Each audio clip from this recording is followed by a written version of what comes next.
छोरी अब गाह्रो छ। नमस्ते सम्पूर्ण साथीहरुमा। आज चाहिँ म यो सानो एउटा भिडियो बनाउँदै छु हैन। सुँगुर फर्म साउजी यता हुनुहुन्छ। म नमस्कार सम्पूर्णलाई। उहाँ मेरो मामा नै पर्नुहुन्छ। अनि मामा यो सुँगुर भर्खर फेर्नु भएको छ अरे? हजुर, यो चाहिँ एकदमै कष्ट गरेर हजुर यो चाहिँ फेरिएको तपाईको। अहिले भर्खरै अब यसलाई रिकभर हुँदैछ। अब यसलाई चाहिँ दसैँसम्म पालेर चाहिँ 45 झार्नी गर्नुहरू चाहिँ सट्टै यसलाई सिकाउनु पायो भने यसो दाना खाएको निकाल्छ कि भन्ने चाहिँ आशा छ। यसको जोडीहरू चाहिँ मरे भन्नुभयो। जोडीहरू ब्याउनेवाला थियो। हजुर, तीनटा ब्याउनेवाला थियो। हजुर, तीनटै अब सिधेपछि अहिले सानसानोहरू ल्याएको अवस्था छ। एउटा तीनटा मर्यो भनेपछि त अब यस्तो खालको एकजना साथी बखाडी साथी रहेछ। युट्युबमा हाले गरेर विदेश जानु पर्दैन, गऱ्यो भने नेपालमै हुन्छ भनेर चाहिँ त्यो साथीले हाम्रो मदन साइड के हो उहाँले हाल्नु भएर म पनि सुरु गरेको यहाँ भयभरको पुँजी लगाएर।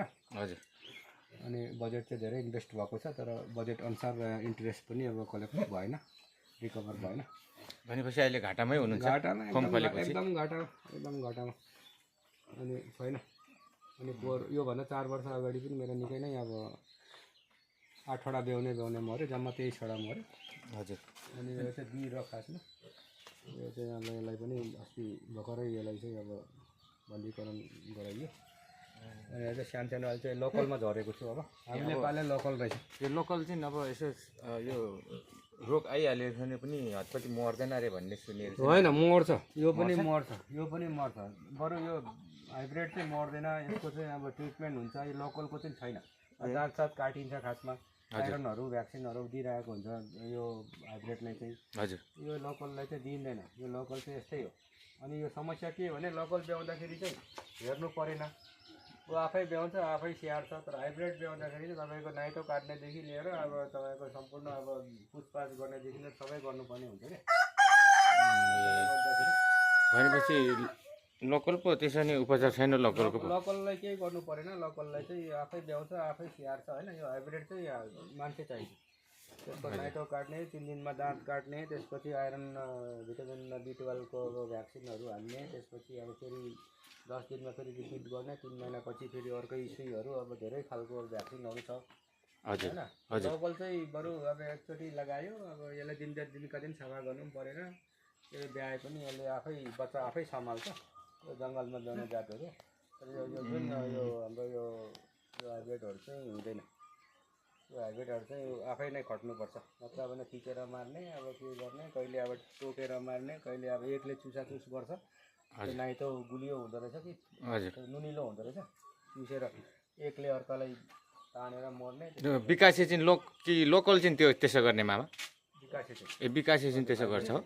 यो लोकल चाहिँ त्यस्तो हुँदैन। लोकल चाहिँ आफै सर्भाइभ हुन्छ। अनि राँगा पनि ल्याउनु भएको रहेछ? राँगा पनि छ। यो राँगाको लागि चाहिँ कहिलेको लागि चाहिँ यो अब हाम्रो अब नेपालमा अब फेस्टिभल अब आइरहेको छ। अब चाहिँ कमिङ अन दसैँको लागि भनेर चाहिँ गरेको। यता संरक्षणहरू बाँकी छ। अब यसो गरिँदैछ बिस्तारै। हजुर। अब यसलाई माथिलाई चाहिँ यसलाई चाहिँ हटाएर यतापट्टि चाहिँ माथि चाहिँ सब्जीहरू हाल्नु पऱ्यो। यता चाहिँ अनि यो फर्म सञ्चालनमा ल्याउनु भएको कति वर्ष भयो मामा? यो 5 वर्ष भयो। कोरोनामा चाहिँ एकदमै अब फ्रस्ट्रेसन भयो। अब कतै जानु नपाउने, अब खाँदै बस्ने, अब सबै भयो। पेट पनि लत्तै लागिहाल्यो। अब केही न केही गर्नु पऱ्यो भनेर चाहिँ म चाहिँ आफ्टर कोरोना 5 वर्षको अवधिमा मामा अनि के नाफा घाटा के कसो महसुस गर्नुभएको छ? एकदम लसमै छु। लसमै हुनुहुन्छ है? लसमै छु। त्यही बेलामै मैले जम्मा 24वटा हालेको। हजुर। 23वटा मऱ्यो। अनि त्यसपछि एकदम खरै सुन्नेमा एउटा मात्रै बचेको थियो। तल्लो म पनि मेरो यता तल पनि तपाईँकै? तल्लो पनि हाम्रो पार्टनर इस्यु गाइसँग। हजुर। अहिले चाहिँ यता मेरो निजी हो, आफै गर्ने भन्ने हिसाब। भनेपछि त अनि खै यो फर्मबाट पनि अहिलेसम्म घाटै छ भने 5 वर्षसम्म घाटै जारी छ। एक दिन होला है। भर्खरै अब मिस्त्री बोलाउँ भने अब मिस्त्री खाइनी मार्दैखेरि 1 घन्टा निकालिहाल्छ। हजुर। अनि आफै यहाँनिर चाहिँ अब यो डोर पनि आफै बनाउनु आफै हो। अब मिस्त्री बोलाउँ भने यति गर्दाखेरि अब त जेलाम दिनु पऱ्यो। अब खैनी माडे गर्छ। खै चिसो खाउँ भन्छ। अब चिसोमा 260 हिँडिहाल्छ। त्यसले गर्दाखेरि आफै अब आफ्नो अब केही कला नभए पनि यसो हजुर आफै अब गरेर यताउति गरिरहेको छु। यो पनि मैले आफै यो पनि साथीकोबाट मेसिन ल्याएर आफै वेल्डिङ गरेर आफै यो ओल्डिङ सोल्डिङ पनि आफै बनाउनुहुन्छ? आफै हेर्ने लायकको त छैन, तर आफै यसो काम चलाऊ। हजुर हजुर। अस्ति पराल ल्याइयो उताबाट, यहाँ पराल राख्ने ठाउँ पनि अब छैन। भनेपछि अब यो खोरसोरको यो डोँड सोँड पनि आफै बनाउनु हुने रहेछ त होइन? यो निर्माण पुरा अब यसको संरक्षण पुरा भएपछि माथि चाहिँ भत्काउने हजुर अनि धेरै नपाल्ने ठिक्क। अब हामी अब असल लिम्बू होइन, हजुर। दुईवटा त पाल्नै पऱ्यो, काटी खाने जोतामा पनि छैन होइन। अनि त्यसले गर्दाखेरि यता चाहिँ भत्काएर सब्जी लगाउनु पऱ्यो, यता चाहिँ दुई चारवटा पाल्नु पऱ्यो। यसो आफूले खाने व्यवसायी हिसाबले चाहिँ होइन, व्यवसाय हिसाबले सरकारले यसो अलिकति यसो मद्दत गरे त अब यसो हुने हो। तर के गर्ने, भोट माग्न आउँछ, भोट मागेर गएपछि 5 वर्ष अब चिन्जानै हुँदैन होइन? अलिकति अब यहाँले सोच्नै पर्ने भएको छ यसपालि चाहिँ। हाम्रो नेपाल सरकारको कमजोरी यही त छ नि होइन त? यही छ, अब सचेत हुनु पऱ्यो। अब चाहिँ अब भोट दिनुभन्दा पहिला सोच्नु पऱ्यो। अब त धेरै जनताहरू 1 लिटर पेट्रोल र यसो 1 छक मासु भातमा भन्दा पनि हजुर अब आफूलाई चाहिँ कसरी गरेर चाहिँ भोलि गएर चाहिँ आफूलाई सपोर्ट हुन्छ त्यो चाहिँ हेर्नुपर्ने चाहिँ आवश्यक देख्छु म चाहिँ।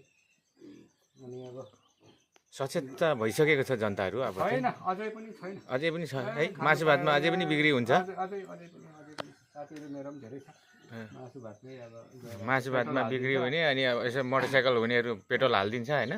पेट्रोल हालिदिन्छ। आफ्नो चाहिँ त्यो छैन। आफ्नो चाहिँ के छ भने अब म एक्लो हो, अब परिवार छ मेरो।